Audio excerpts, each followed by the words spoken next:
কলকাতা মেট্রোতে আসতে চলেছে 60টি নতুন ট্রেন। রেলমন্ত্রী অশ্বিনী বৈষ্ণব ঘোষণা করেছেন যে আগামী 5 বছরে কলকাতা মেট্রোর জন্য 60টি নেক্সট জেনারেশন ট্রেন আনা হবে। বৃষ্টির আর ঝড়ের সতর্কতা। আইএমডি নর্থ বেঙ্গলের অনেক জেলায় ভারী বৃষ্টি এবং সাউথ বেঙ্গল, কলকাতা, হাওড়া, নর্থ ও সাউথ 24 উত্তর পরগনা বজ্রবিদ্যুৎ সহ ঝড়ের সতর্কতা জারি করেছে আইএমডি। মোদী সরকারের জিডিপি নিয়ে বড় রাজনৈতিক লড়াই। লেটেস্ট জিডিপি গ্রোথ ডাটা নিয়ে বিজেপি দাবি করছে যে ভারতের অর্থনীতি মজবুত অবস্থায় আছে, আর এই নিয়ে বিজেপি এবং কংগ্রেসের মধ্যে কথার যুদ্ধ চলছে। কলকাতার মেট্রোর প্রকল্প পরিদর্শন। অশ্বিনী বৈষ্ণব চিংড়িঘাটা মেট্রোর প্রকল্প পরিদর্শন করে দ্রুত কাজ শেষ করার উপর জোর দিয়েছেন। ভারত রাশিয়ার সম্পর্ক নিয়ে পুতিনের বড় বয়ান। ভ্লাদিমির পুতিন বলেছেন যে ভারত রাশিয়ার সম্পর্ক বাইরের চাপে দুর্বল হবে না এবং দুই দেশের বন্ধুত্ব মজবুত থাকবে।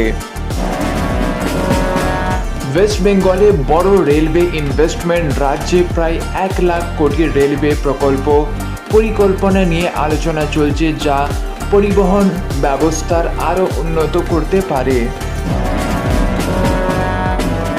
রাহুল গান্ধী গ্রেট নিকোবর প্রজেক্ট নিয়ে মোদী সরকারকে আক্রমণ করে বলছেন যে এই প্রকল্প পরিবেশ আর আদিবাসী সম্প্রদায়ের জন্য ক্ষতিকারক হতে পারে। ভারত আর ভেনিজুয়েলার এনার্জি চুক্তি নিয়ে আলোচনা। ভেনিজুয়েলা উচ্চ পর্যায়ের প্রতিনিধি ভারতের এসে এনার্জি ট্রেড আর ইনভেস্টমেন্ট নিয়ে গুরুত্বপূর্ণ বৈঠক করেছেন। মমতা ব্যানার্জির দলের মধ্যে বড় সাংগঠনিক পরিবর্তন করেছেন। সিনিয়র নেতাদের গুরুত্বপূর্ণ দায়িত্ব দিয়ে টিএমসিকে পুনর্গঠন করার চেষ্টা চলছে। পোস্ট পোল হিংসা নিয়ে মমতা ব্যানার্জি বিজেপির বিরুদ্ধে তীব্র আক্রমণ করেছেন এবং আন্দোলন আর প্রতিবাদের ডাক দিয়েছেন।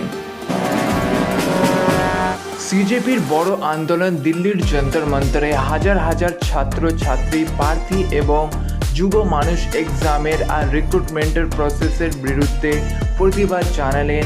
আন্দোলনের মূল দাবি হল কেন্দ্রীয় শিক্ষামন্ত্রী ধর্মেন্দ্র প্রধানের পদত্যাগ।